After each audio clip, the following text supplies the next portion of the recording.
she will wait for you.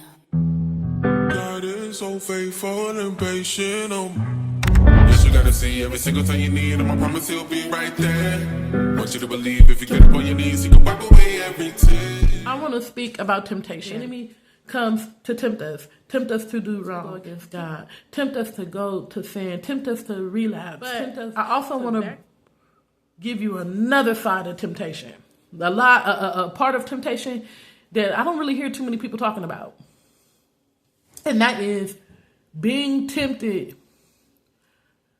not to do something that God tells you to do. God brought it to me like that.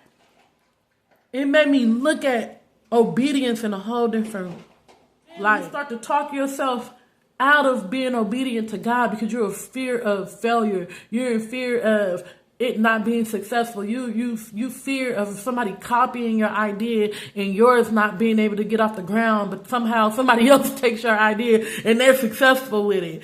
And then are you in fear that you'll start, but then something will happen and it'll throw you off course because it's happened before, and you don't want to let God down again, so you rather just play it small and not do anything. Don't you know that that's allowing the enemy to tempt you? You're allowing the enemy to tempt you to not be obedient.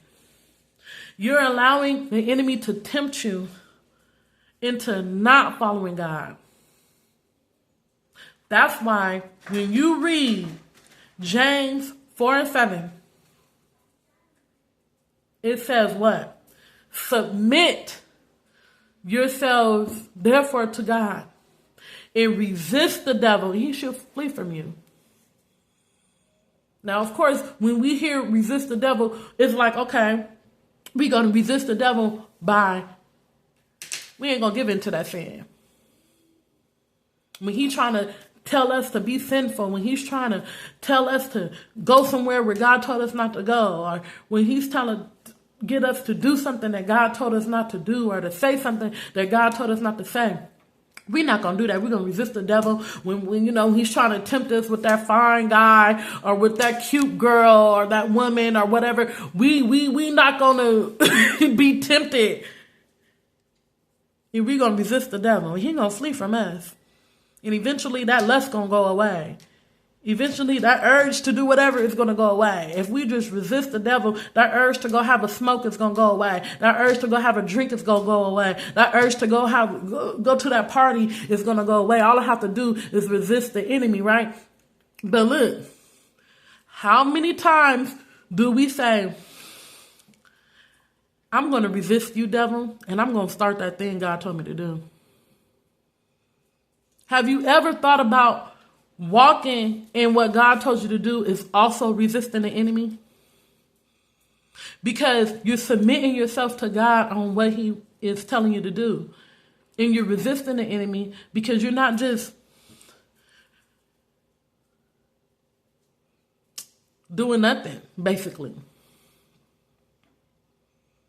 Because when you do nothing, or when you do your own thing, something that God didn't tell you to do, or something that is not going to be beneficial to the kingdom, something that you know that is the opposite of what God told you to do, right? Or you're not doing nothing at all. You're not doing anything at all.